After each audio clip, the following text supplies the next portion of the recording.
respetables hermanos y hermanas. Nuevamente les habla el hermano Alexander Castellanos, siempre desde la Iglesia de Cristo en la República de El Salvador, transmitiendo a través del alumbrador cristiano a las 5 de la tarde, hora de El Salvador. Ustedes notarán que hay a veces que entro unos 6-7 minutos retardados, es por fallas que se dan en el internet. Estoy transmitiendo los días miércoles sobre la vida y ministerio de Cristo.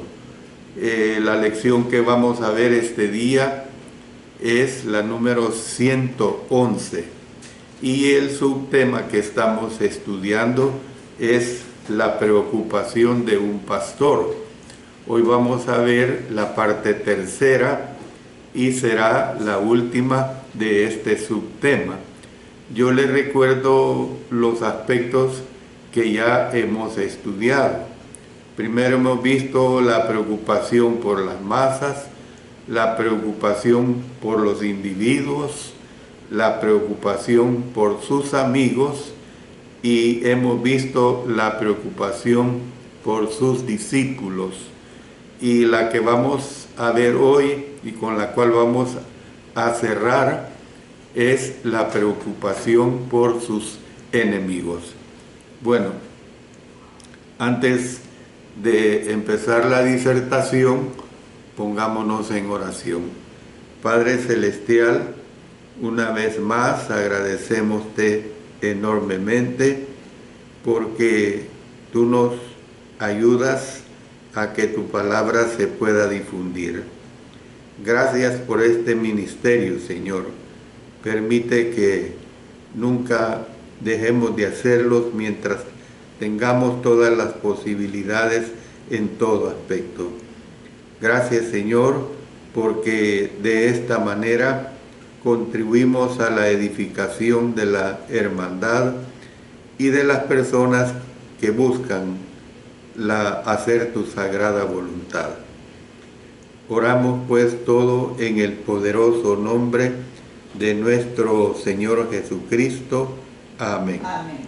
Bueno, como decía, pues la última parte que hoy vamos a estudiar es la preocupación por sus enemigos, que lo vamos a basar en Lucas 11:37 hasta el verso 12 del capítulo 12 también de Lucas.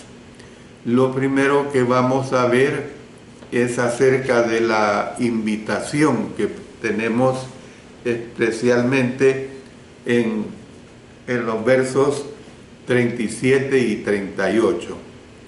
Puede que el evento siguiente nos tome por sorpresa, a pesar de que los fariseos procuraban matar a Cristo. ¿Por qué digo que pueda que el evento siguiente nos tome por sorpresa? Lucas insertó dos relatos más entre Lucas 11:13 y Lucas 11:37. Relatos que, si usted recuerda, pues ya los estudiamos. A pesar de que los fariseos procuraban matar a Cristo, como lo dice Mateo 12:14, y salidos los fariseos, tuvieron consejo contra Jesús para destruirle. Marcos 3:6 dice lo mismo, y salidos los fariseos tomaron consejos, pero aquí agrega algo que no está comprendido en Lucas, porque dice con los herodianos contra él para destruirle. Le rogó un fariseo que comiese con él. Luego, también en Lucas 11:37, ahí se ve cómo es que un fariseo le ruega al Señor que coma con él. Entonces, puede que esta invitación haya sido un gesto de amistad. Había algunos dirigentes judíos que creían en él. En Juan 12:42 dice, con todo eso, aún de los gobernantes muchos creyeron en él, pero a causa de los fariseos no le confesaban para no ser expulsados de la sinagoga. También es posible que el hombre todavía no se había decidido en cuanto a seguir a Jesús y él deseaba conocerlo. No obstante, el contexto indica que tenía un motivo oculto al invitarlo. Y este motivo oculto era cazarlo en alguna palabra de su boca para acusarle, como lo dice el verso 54 de Lucas 11. Entonces, la reacción del hombre, como la vemos ahí en Lucas, mire, vamos a ver, la reacción se ve en el versículo 38, pero la respuesta de Jesús la tenemos aquí en Lucas. Vamos a leer cuál fue la respuesta que le dio el Señor Jesús en Lucas 11, versículos 39 al 52. Leamos. Pero el Señor le dijo: ahora bien, vosotros los fariseos limpiáis lo de fuera del vaso y del plato, pero por dentro estáis llenos de rapacidad y de maldad. Necios, el que hizo lo de fuera, ¿no hizo también lo de adentro? Pero dad limosna de lo que tenéis, y entonces todo os será limpio. Mas ay de vosotros, fariseos, y a esto me voy a referir más adelante otra vez. Mas ay de vosotros, fariseos, que diezmáis la menta y la ruda y toda hortaliza, y pasáis por alto la justicia y el amor de Dios. Esto os era necesario hacer sin dejar aquello.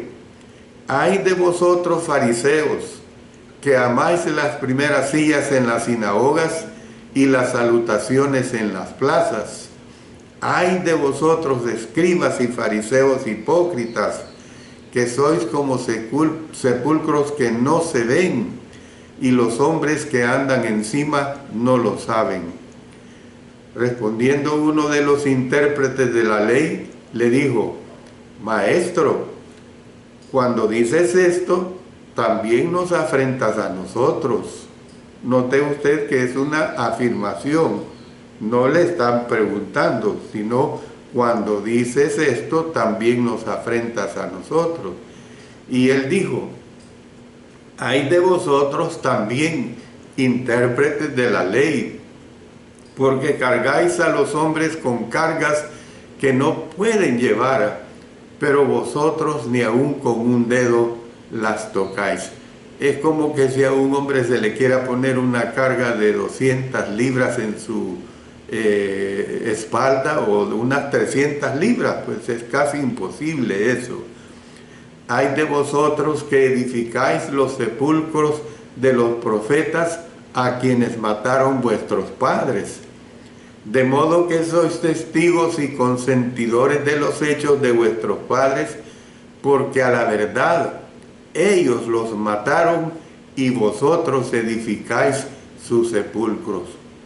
Por eso la sabiduría de Dios también dijo: les enviaré profetas y apóstoles, y de ellos a unos matarán y a otros perseguirán, para que se demande de esta generación la sangre de todos los profetas que se ha derramado desde la fundación del mundo. O sea, está haciendo un historial de todos los profetas que habían matado. Y sigue diciendo: desde la sangre de Abel hasta la sangre de que murió entre el altar y el templo. El altar y el templo. Sí, os digo que será demandada de esta generación. Ay de vosotros, intérpretes de la ley, porque habéis quitado la llave de la ciencia. Vosotros mismos no entrasteis, y a los que entraban se los impedisteis. Usted, hermano y hermana, tiene que entender que cuando el Señor Jesús usaba la frase intérprete de la ley, lo estaba haciendo de una manera como ellos se mofaban de que interpretaban la ley. Entonces, ¿por qué ustedes actúan así de esa manera? Por eso es que vemos que lo que al final sucedió, miren lo que dice Lucas 53 y 54 del capítulo 11. Diciéndole él estas cosas, los escribas y los fariseos comenzaron a estrecharle en gran manera, o sea, presionarle pues, y a provocarle a que hablase de muchas cosas, acechándole y procurando cazar alguna palabra de su boca para acusarle. Entonces, vemos lo que sucedió al final. Nos llevan a creer pues que el anfitrión tenía un motivo oculto. Esta era la segunda vez que invitaban al Señor a casa de un fariseo. Yo le menciono ahorita cómo es que anteriormente en Galilea Cristo había comido con un fariseo.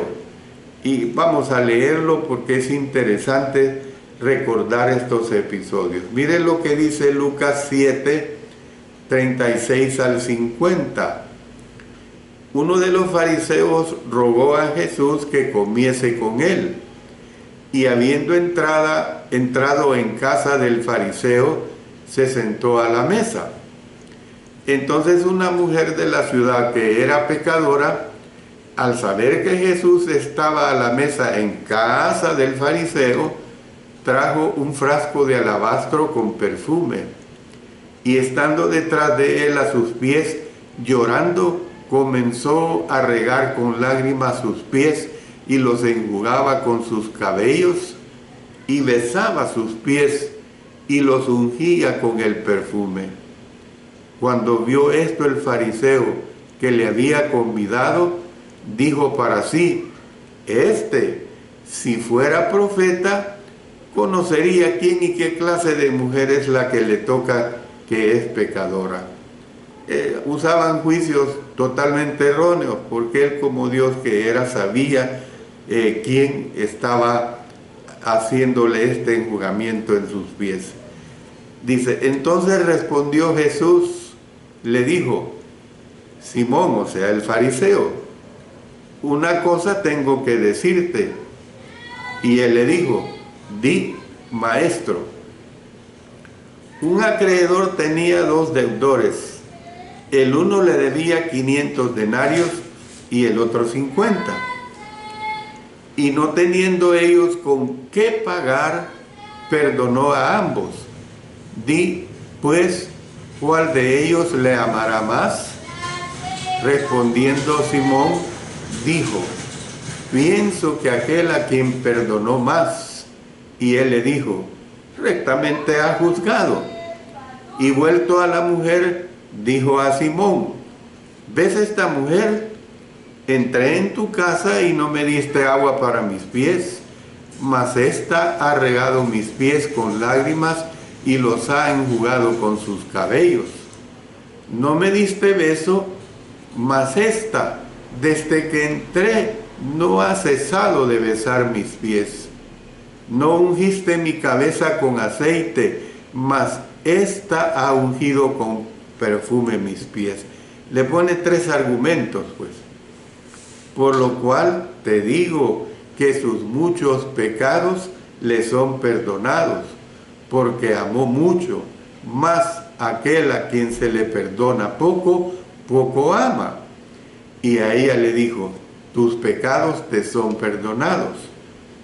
Y los que estaban juntamente sentados a la mesa comenzaron a decir entre sí: ¿quién es este que también perdona pecados? El asunto era causarle problemas de una u otra manera. Pero él dijo a la mujer: tu fe te ha salvado, ve en paz. Yo le digo, pues, estudiaremos una tercera invitación de esta clase cuando lleguemos al capítulo 14 de Lucas. Pero eso, como le digo, pues lo vamos a estudiar posteriormente. Todas las ocasiones en que Jesús comió con un fariseo resultaron en conflicto entre el Señor y su anfitrión. Esto lleva a preguntar por qué Jesús aceptaba estas invitaciones. Ciertamente no era porque estuviera desesperado por comida gratuita. También debemos destacar la posibilidad de que simplemente estuviera buscando oportunidades para censurar a los fariseos. Permítame sugerir que a Cristo le preocupaban sus enemigos tanto como sus amigos. Por eso es que estamos viendo esta porción última que trata sobre la preocupación de Cristo sobre sus enemigos. Mire lo que dice Mateo 5:44, que ya lo hemos estudiado hace un buen tiempo, pero yo os digo, amad a vuestros enemigos, bendecid a los que os maldicen, haced bien a los que os aborrecen y orad por los que os ultrajan y os persiguen. Nada le hubiera hecho más feliz que la conversión de sus enemigos. Las severas palabras que dijo sobre los fariseos las dijo en parte para disuadir a sus discípulos de emularlos. El emular es imitar, hermanos. También debemos considerar que las dijo con la esperanza de que algunos de sus adversarios fueran inducidos a arrepentirse. Cuando Jesús llegó a la casa de este fariseo, él se sentó a la mesa sin realizar los elaborados rituales que ordenaba la tradición, porque yo le pongo, es decir, le objeto a usted que ponga su atención en que estos rituales eran cuestiones de tradiciones, no eran cuestiones de doctrina. Dice en Lucas 11:38, el fariseo, cuando lo vio, se extrañó de que no se hubiese lavado antes de comer. Puede que el anfitrión ya hubiera oído que a Cristo y sus discípulos no les inquietaban tales tradiciones. Mire lo que nos dice Mateo 15:1 y 2. Entonces se acercaron a Jesús ciertos escribas y fariseos de Jerusalén, diciendo, ¿por qué tus discípulos quebrantan la tradición de los ancianos? Porque no se lavan las manos cuando comen pan. Sin embargo, siempre se asombró cuando lo comprobó personalmente. Bueno, entremos a la parte que corresponde a las acusaciones que presentaron. Y esto lo vemos en Lucas capítulo 11, versículos 39 al 54.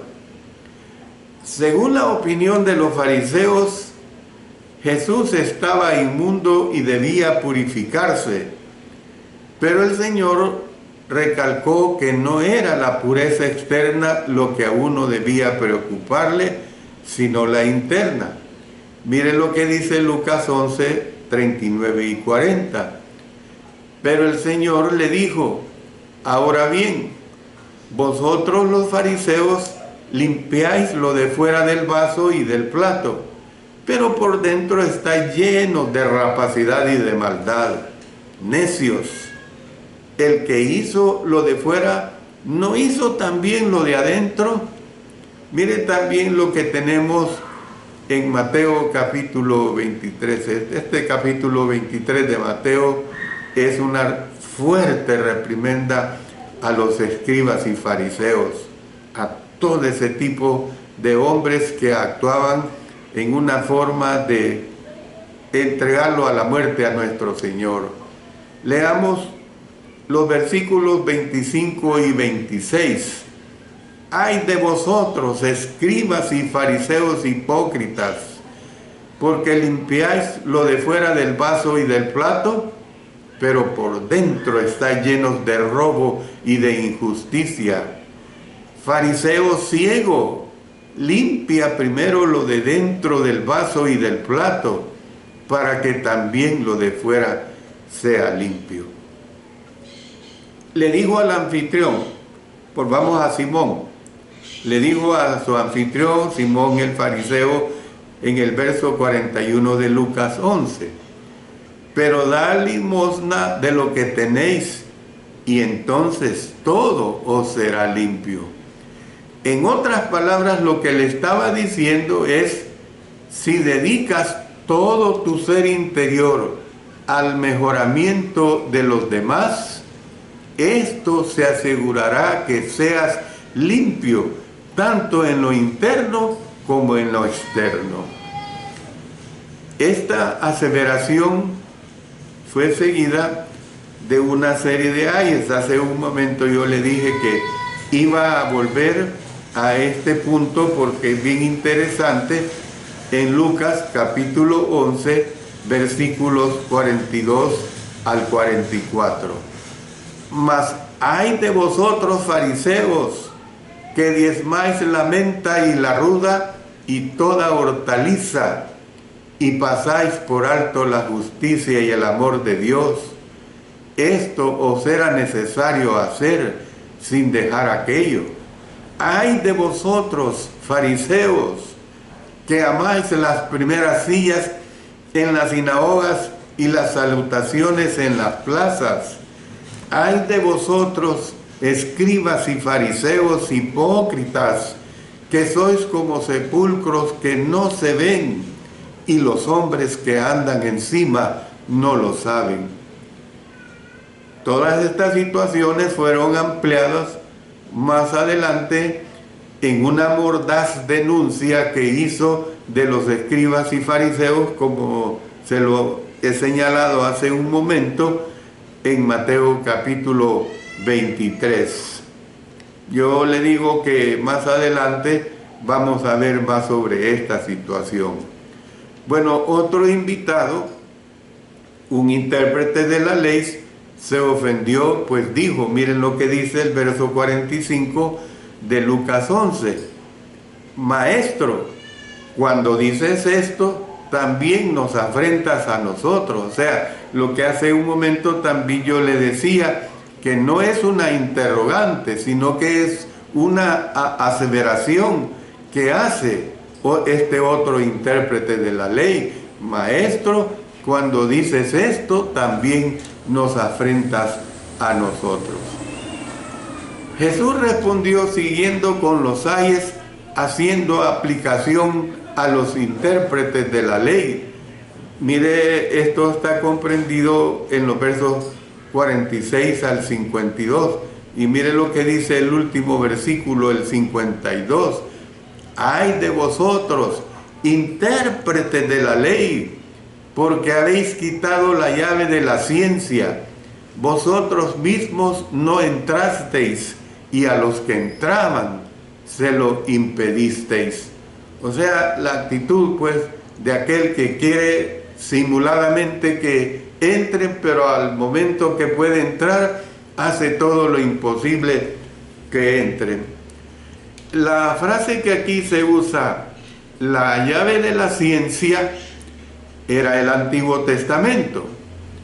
La correcta interpretación de ese testamento era la clave para entender al Mesías y su reino. Sin embargo, ellos se habían negado a interpretar correctamente. Sin embargo, estos llamados expertos de la ley habían negado esa clave al suponer que el Mesías establecería un reino físico. Al imponer tales suposiciones a los demás, estos dirigentes impidieron que sus estudiantes reconocieran al rey cuando éste vino. Por eso es que vemos que otro modo de entender Lucas 11:52, es que los intérpretes de la ley hicieron lo contrario de lo que el apóstol Pedro hizo, es decir, escondieron la llave del conocimiento y de esta manera impidieron la entrada de la gente en el reino, mientras que Pedro usó las llaves del reino. Es como que usted le invitara a una persona a entrar en su casa, le da la llave, pero usted a propósito le ha dado una llave que no abre. Usted sabe que es una llave totalmente equivocada. Pues así estaban procediendo estos, en contra de lo que posteriormente el Señor le dijo a Pedro, y que sería precisamente cuando él predicó el Evangelio en el día de Pentecostés. Miren lo que dice Mateo 16:19. Y a ti te daré las llaves del reino de los cielos, y todo lo que atares en la tierra será atada en los cielos, y todo lo que desatares en la tierra será desatado en los cielos. De esta manera, pues, el apóstol Pedro abrió las puertas de de la iglesia en el día de Pentecostés. En ningún momento, como lo explica y lo sostiene la religión católica, que fue el primer papa. No, fue el primero que habló el Evangelio de nuestro Señor Jesucristo el día de Pentecostés, el día que el Señor Jesucristo fue predicado como Salvador del mundo, y que casi 3,000 personas obedecieron solamente en ese día. Usted lea todo el libro de los Hechos, capítulo 2, y ahí puede entender completamente esta situación que le estoy narrando. Bueno, mire, ahora volvamos otra vez a Lucas 11, 46 al 52, y permítame, si usted está cansado, yo le digo que no se canse de que leamos lo mismo, porque es importante dejarlo bien cimentada esta situación. Dice Lucas 11, 46 al 52. Y él le dijo: ay de vosotros también, intérpretes de la ley, porque cargáis a los hombres con cargas que no pueden llevar, pero vosotros ni aun con un dedo las tocáis. Ay de vosotros que edificáis los sepulcros de los profetas, a quienes mataron vuestros padres, de modo que sois testigos y consentidores de los hechos de vuestros padres, porque a la verdad ellos los mataron y vosotros edificáis sus sepulcros.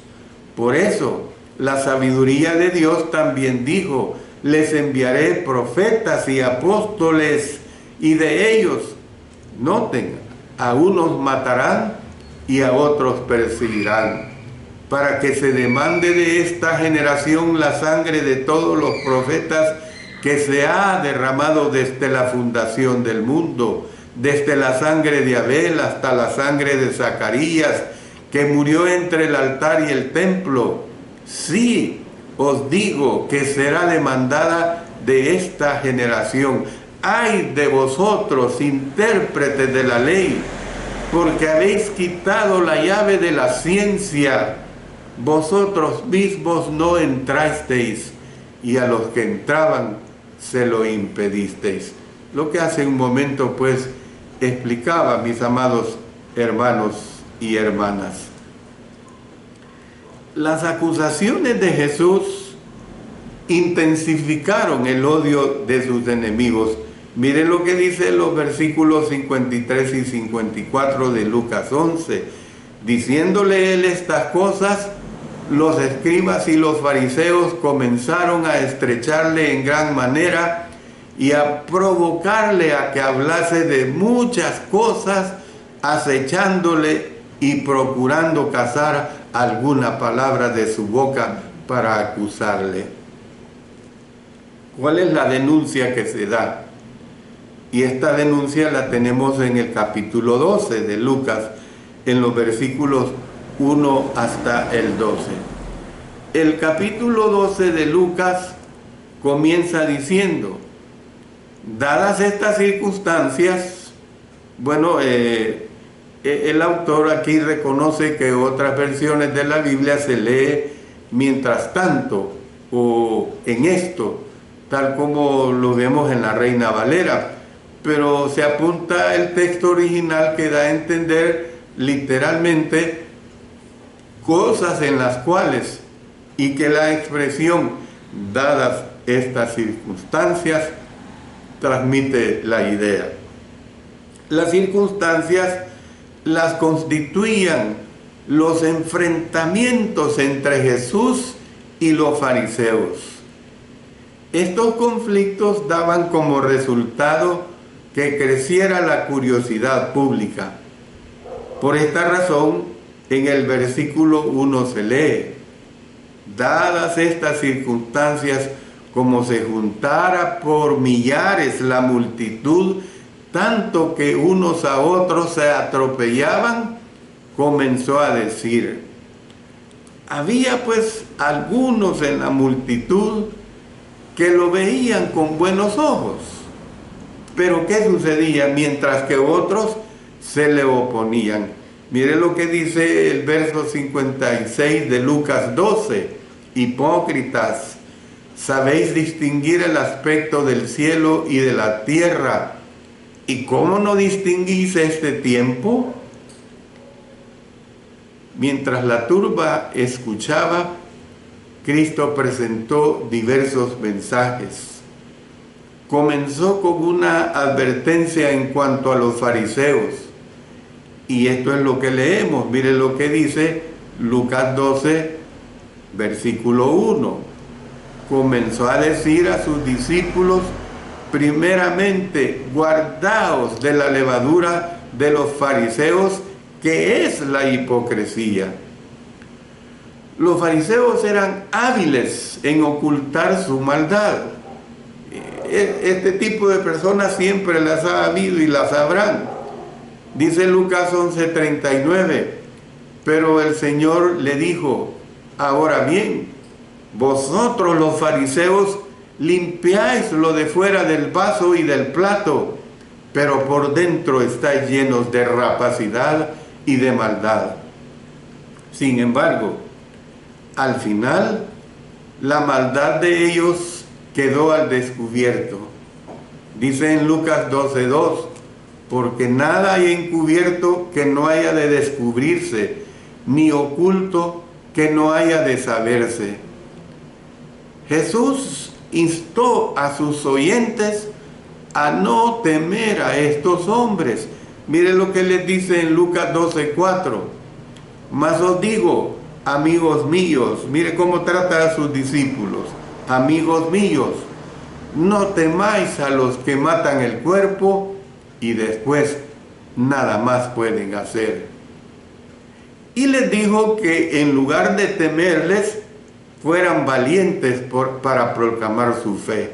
Miren lo que dice, vamos a leer de Lucas 12, el versículo 3, y luego nos pasamos al 8.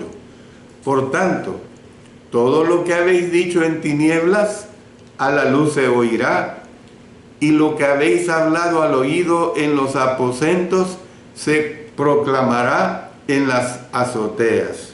Verso 8.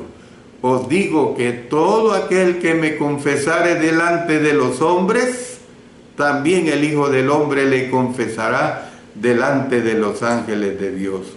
Entonces, lo que vemos pues, que les dijo que en lugar de temerles fueran valientes para proclamar su fe, confiando en que Dios estaría con ellos. Dice en Lucas 12, vamos ahora a leer los versículos 5 hasta el 12. Pero os enseñaré a quién debéis temer. Temed a aquel que después de haber quitado la vida, tiene poder de echar en el infierno. Sí, os digo, a este temed. ¿No se venden 5 pajarillos por 2 cuartos? con todo ni uno de ellos está olvidado delante de Dios, pues aún los cabellos de vuestra cabeza están todos contados. No temáis, pues, más valéis vosotros que muchos pajarillos. Os digo que todo aquel que me confesare delante de los hombres, también el Hijo del Hombre le confesará delante de los ángeles de Dios. Mas el que me negare delante de los hombres, será negado delante de los ángeles de Dios. A todo aquel que dijere alguna palabra contra el Hijo del Hombre, le será perdonado. Pero al que blasfemare contra el Espíritu Santo, no le será perdonado.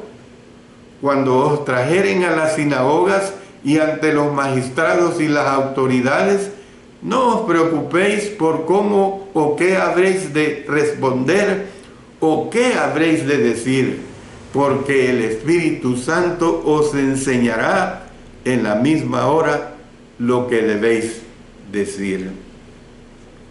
La mayor parte de la enseñanza de Lucas 12, 1 al 12, se repite, hermanos y hermanas, en otros pasajes. Se repite en Lucas 12:1, lo repite Mateo 16:6 y así sucesivamente está comprendido en el Evangelio de Marcos también. En conclusión, quiero decir lo siguiente de estas tres partes que he presentado. Le hago un resumen. En este tema de la preocupación de un pastor se han tratado la preocupación de las masas, de los individuos, de sus amigos, de sus discípulos, de sus enemigos. Yo le digo, pues, en la siguiente lección seguiremos con la enseñanza general que se presentó cuando veamos cómo respondió Jesús a las preguntas de la multitud. Lo vamos a ver cuando entremos a Lucas capítulo 12, versículos 13 hasta el versículo 9 del capítulo 13 de Lucas. Esperando pues que la preocupación del Señor se haya hecho patente en esta lección, porque es lo que hemos destacado, esas preocupaciones diversas que tuvo nuestro Señor, esperando que cada uno de nosotros haya sido motivado a tener más compasión para con los demás. Mire lo que dice Mateo 12:7. Sabed qué significa misericordia quiero y no sacrificio. Y mire lo que dice Colosenses 3:12 para concluir. Vestíos pues como escogidos de Dios, santos y amados, de entrañable misericordia, de benignidad, de humildad, de mansedumbre, de paciencia.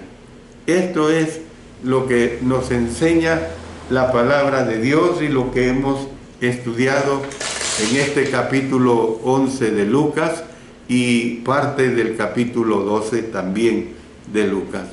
Como siempre les invito, pues, todos los miércoles 5 de la tarde, hora de El Salvador, a sintonizar mi programa Te daré lo mejor a través del alumbrador cristiano y proseguir pues con este bello estudio de la vida y ministerio de Cristo. Recuerde que los días domingos estoy dando el estudio de Éxodo.